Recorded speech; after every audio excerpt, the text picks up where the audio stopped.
Hello everyone, welcome to the channel. I'm Akshat and today I'll be talking about effective note-taking strategies. I'll be going through some tips and tricks that I use to make my own notes, and hopefully I'll be able to make note-taking an enjoyable and effective process for all of you as well. If you enjoy the content, do like the videos and share them, and for more videos like these, subscribe to my channel, and let's get started. So let's talk about why you should be making notes at all and why do they need to be good. During your JEE preparation, you'll be learning about 60 odd topics, and it's important to condense these big chapters into small important points, which is not just essential for revision but understanding the chapter as well.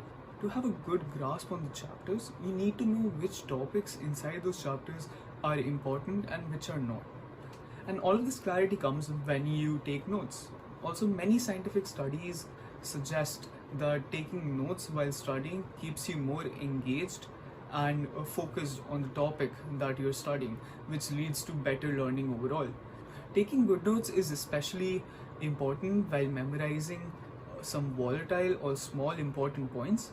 Noting down these forgettable things is really helpful in the final stretches of your preparation, where you can just revise all of these small points by just looking at your notes, and you don't have to go deep into your books searching for them. Now, the real importance of making good notes is felt while you're revising. It is really hard to revise a topic when you don't have notes on it that capture all the important elements of the topic in a clear and concise manner. If you don't have notes, you'll just end up wasting time watching some lectures or just studying your theory book, which has a lot of unnecessary information. You need to have proper short notes for every chapter that capture all the essential concepts in a clear and concise manner so that it's easier to revise. So, with that in mind, let's get into it. So, let's start by talking about inorganic chemistry. Inorganic chemistry is widely considered to be the toughest subject to study for JEE, simply because a lot of students are just not used to the idea of memorization, and inorganic chemistry has a shit ton of memorization. In truth, there is no best way to study or to make notes for inorganic chemistry, since it works differently for everybody. Personally, I've tried about 5 to 6 ways, and I can tell you which one was best suited for me. I tried making extensive notes of every chapter. That did not help at all. Then I tried condensing all of these extensive notes into 1 or 2 pages per chapter, and I just used to look at those sheets which had all of the content and I just used to look at all of the sheets which had all the information in them. That did not work either. Then I found out about this active recall technique from Ali Abdal's channel, and then I tried using active recall and I made a question and answer variation of my notes, and I put it into Notion, and that did not work either. Now, after months of trying out different stuff, I finally found out what worked for me, and I'll tell you about that in detail. So we start by reading the NCERT. Reading the NCERT is very important, as anything can be asked from anywhere inside this book, and you need to know it from front to back. Questions are directly asked from this book in JEE Mains, NEET, JEE Advanced, whichever exam that has inorganic chemistry in India uses this book. So what I used to do was take text that I thought was important directly from the NCERT PDF. I used to copy paste it into the Anki app, and I used to make flashcards out of that. Now, I can't go into detail about how the whole process worked of converting them to flashcards and then reviewing those flashcards at certain intervals of time.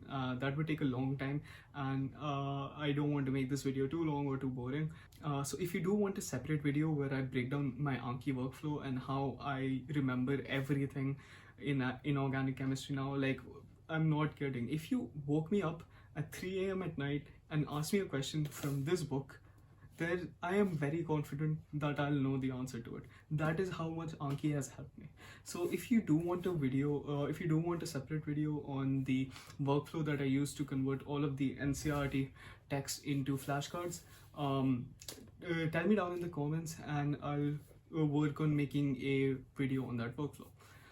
And so the main method that I used to study in organic chemistry was reading the NCERT and then making flashcards about it. Those two methods worked very well hand in hand and helped me memorize a lot of information that I never thought I would. The most important thing I think in physical chemistry is having a formula sheet. A lot of the questions in JEE Mains as well as advanced are very formula based and are a direct application of the formulas that we learn. So it is very important to have all of these formulae at your fingertips, and the best way I found is to make a formula notebook or a formula sheet. Another very important thing in physical chemistry are the graphs. All of these graphs are very, very important. They directly come as questions very frequently, so it's important that you know all these graphs and understand what they represent. Another thing that I think a lot of people miss while studying physical chemistry is that they do not read the NCERT. NCERT has a lot of theoretical points in these chapters, and all of these theory points have come directly as questions in JEE Advanced. So it is really important to read the NCERT and note down all the theoretical and conceptual points as well. So whenever a conceptual or theoretical question comes, you can mark it off with these.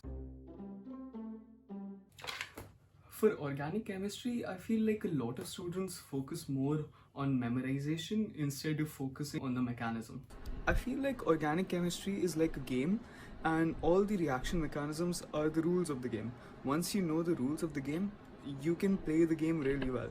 A general tip while noting down mechanisms would be to keep practicing them yourselves, and every time you write them down, ask yourself a question like, how does this mechanism relate to all the previous mechanisms I've learned? Next step would be to make your notes look appealing. So I used like 5 different colors to make my notes look readable and appealing so that I would be more inclined to go back and read them. To make my own notes look more neat and appealing, I used to use different colors to write down different things. Like for example, I always used an orange pen to signify the reagent of a reaction, and I always used to write all of the important things about the reaction in red ink so I don't miss them during my revision. And I also used to use a lot of different colors for reaction mechanisms to make the notes look more colorful and to mask the fact that my handwriting was really bad. The next step is, for every reaction, make sure you write the reagent, the general reaction, and the mechanism. As I said, very important. I think for every reaction you need to have at least these 3 things: the reagent, the general reaction, and the mechanism down. And you can note down all the extra information that you might find anywhere. You can just note those down anywhere near the reaction that you've written as well, so that when you're revising, all the information is in one place. For math, I would say, apart from your derivations and graphs, I think formulas are really important and you should make them stand out.